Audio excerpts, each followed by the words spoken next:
gis nañ ko et quelque chose de digne d'un pays antidémocratique ak d'un Far West. Je veux parler de Sonko mais avant may ñëw lii lu doon xeeñ la lu yàgg boo xoolee depuis événement wu Mbacké yi da nga gis ne police bi dafa jëloon 1-0 il fallait que mu def une démonstration de force te li mu def bii passé c'était une stratégie boo xamante ne entourage Sonko war nañ ci jàng bu baax et surtout ñi nga xam ne ñoom ñoo yor la sécurité de Ousmane Sonko. Il y avait pas de raison ñu toj vitre amul benn raison parce que il était pas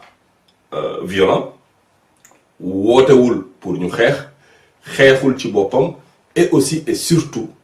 dawul kon donc il n'y avait pas aucune raison de le traiter ainsi ñu toj ko avec un grand calme Ousmane Sonko gis nga ko fi mu toog ba léegi bougé wu fa. rusitu verre yëpp dal ci kaw ñii naan mënoon na ko gaañ et cetera mais boo xoolee vitre oto ni muy tasee bokkul ak vitre seetu ni muy tasee vitre oto est appelé à que bu tasee ci ku mu dal du la gaañ peut-être mën na def ay quelques dégâts de superficiels mais du la gaañ boo xoolee vitre oto bu tasee rek day mel ni lu mokk rek kii mais bokkul ak vitre seetu nga xam ne bu tasee rek day def ay armes yu garaaw yoo xamante ne ci ku mu dal mën na la gaañ. li nga xam ne président Ousmane Sonko daj na ko démb c'est vraiment injuste et injustice boobu commencé wul démb c'est une comment dirais-je une répétition d'injustice et il y a un grand philosophe du Moyen Âge Saint-Augustin qui disait face à une loi injuste nul n'est tenu d'obéir et démb loolu la Ousmane Sonko doon essayer incarner. Parce que moo tax nga dégg ko ci discours bi mu ne est-ce que je suis en état d'arrestation donc s'il n'est pas en état d'arrestation il avait le droit de résister benn et deuxièmement dafa amaat tamit benn philosophe bu mag bu ma yàgg di lire buy wax un long sacrifice transforme un cœur en pierre li ñu nekk di def ni jaay doole bi dafa nekk di renforcer volonté wu population bi pour que ñu fasse face à cette injustice. Et li gën a ndaw lii moo poussé woon la population sénégalaise en 2011 pour faire face au ticket présidentiel alors qu'est-ce qui s'est passé à la tête du président de la République pour dire que ne bu indee lu gën a tar loolu population bi duñu réagir je sais que il a reçu un grand coup lors des événements de mars 2021 et li policiers yi daw aussi à Mbacké neexu ko c'est pour montrer que Ousmane Sonko ak ñi mu àndal ñu sont en train de gagner du terrain. Il fallait que aujourd'hui wala démb que mu marque aussi un coup pour wane l'État mu ngi fi mais l'État c'est d'abord le peuple et que le peuple est avec Ousmane Sonko donc kuy jóge tribunal gisuma ban problème la am ne yoon bii la war a mën a jaar et que vous l'encadrez pas que mu jaar yoon boobu Sénégal nekk ci jàmm et vous êtes infiltré par des étrangers si seeni corps qui dirigent les assauts ba pare di braquer ay armes sur la population sénégalaise au nom de quoi bu fekkee dañ leen di former waaw mais nañ leen di yem ci seen centre jàmbaar yi formation bi ak seen présence foofu la war a yem mais pas sur la population sénégalaise di buux les populations sénégalaises di leen braquer des armes sur eux maintenant lii xew na et une très grande leçon devrait être prise surtout ñi nga xam ne ñoom ñoo bokk Pastef parce que wane na ne la sécurité du président Ousmane Sonko est à revoir et surtout de manière tactique parce que boo xoolee qu'est-ce que les forces de l'ordre ont fait ils ont isolé ñi nga xam ne ni ñoom ñoo gérer sécurité bu fekkee ne dañ la jox nga gérer sécurité benn nit force de l'ordre mën na la jox ordre mais yow da nga am une mission mooy protéger li nga yor mais nangul ñu mënate la wala jël la par force teggi la fa ils vous ont isolé ils ont fait ce qu'ils ont fait mais liñ ko def imaginez un peu que Mélenchon monsieur Macron dem def noonu Mélenchon en France c'est impensable c'est-à-dire que police bi du nangu du xalaat di def loolu et aujourd'hui la police les forces de sécurité et de défense vous avez un rôle d'ordre public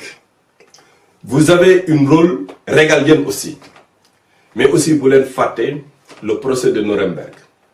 le procès de Nuremberg moo dajale woon ñi nga xam ne ni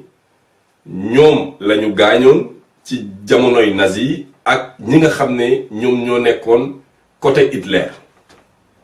procès boobu bi mu tegee dafa am ay leçons yu ñu ci tiré leçons yooyu dafa am ay principes de droit international yu ñu ci jëlee ci principe 4 bi dañ ne képp ku commettre un acte de violence gaañ nit ne pas respecter les conventions wala les constitutions wala lu mën a doon ba ñàkk wala gaañe wala dee am ci responsabilité bi nga xam ne kiy joxe ordre bi même responsabilité boobu la ki nga xam ne moo exécuter ordre bi am. Alors regardez ce que vous faites. Je retourne ci li ma waxoon. Vous pouvez changer les choses, vous les forces de l'ordre. Parce que face à une loi injuste, nul n'est tenu d'obéir. Démb li ngeen def Ousmane Sonko ñaaw na ñaaw boo xamante ne amul kenn ku ne ordre ngay respecter. On ne peut pas me dire que vous voulez faire de la sécurité pour Ousmane Sonko tout en l'extirpant ci dans un domaine privé fi nga xam ne moom la gën a sentir boppam la moo tax Ousmane Sonko toog ci oto bi nangu parce que dafa yaakaar ne mu ngi ci ab titre privé mu ngi ci foo xamante ne il se sent en sécurité et il est pas n'importe qui aussi. Donc yéen ci loolu li gënoon simple c'était pas de le prendre et de le mettre ci seeni oto mais c'est de l'encadrer pour que mu dem ci pour que mu yegg fi mu war a mën a yegg. Et j'espère que l'histoire bi ne se répétera pas pour la population sur la population sénégalaise et surtout sur injustice bi nga xam ne Ousmane Sonko mu ngi koy subir tous les jours. ma ñëw nag ci beneen force de défense et de sécurité mais sur le plan économique boo xoolee économie Sénégal ni muy doxee da ngay gis ne état du Sénégal dafa jël lu bëri sauf que li ñuy wax la douane alors que dans un pays normal la douane warul nekk fu ñuy utee xaalis la douane sert simplement à réguler un marché bu fekkee sa biir dëkk dafa am yu bëri yoo xamante ne da nga ko fa manqué waru ko jëli bitim réew l'état de par la douane ou seen ministre de tutelle ministre de l'économie dañu war a faire en sorte que loolu mën a accès bi mën a yomb ci population boobu. ci misaal li ñuy lekkee lu bëri Sénégal li ñuy dundee li ci ëpp Sénégal ceeb la boo xoolee comme état bi amagul une politique bu ko mën a yóbbu sur l'autosuffisance en riz day importer ceeb moo tax nga gis importation ceeb yépp taxe bi mu waroon am normalement amu ko parce que loolu moom mooy rôle am ndax lii dama koy dundee amu fi bu ma koy dugal dama koy yombal pour que ay problème bañ a mën a am ci biir dëkk bi. c'est le rôle de la douane mais tey jii bu fekkee yaa ngi dem bay yaakaar ci sa douane un quart de ce budget là c'est un problème donc conséquence bés boo demee ba amatoo certains moyens ni nga mën a def rek mooy hausser la douane et loolu tamit day wane ne dëkk dafa exposé wu trop sur l'importation ma fàttali leen ne en France dafa am kenn koo xamante ne dafa gëmoon ay exportation importation ñu koy wax Colbert bañ na sax le mercantilisme boo waxee le colbertisme ñoom ñaar benn la mais dafa exposé woon la France de telle sorte que ba français yi xam ko ba jour sax bi mu deewee cercueil-am bi ñu koy yóbbu français yi dañu génn di yuuxu cercueil-am pour wane nan la exposé woon la France. Alors tey jii ci exposition bu mel noonu le Sénégal toll sur son économie de ce fait boo xoolee tey inflation yi nga xam ne moom mooy am Sénégal da ngay gis ne ni day permettre à l'État mu absorber sa dette. Pourquoi? Parce que inflation taxe la booy fay te xamoo ko ndax comme taux bor benn dëkk ñu ngi koy calculer ci bor bi muy am sur son PIB donc plus que le PIB est important dans un pays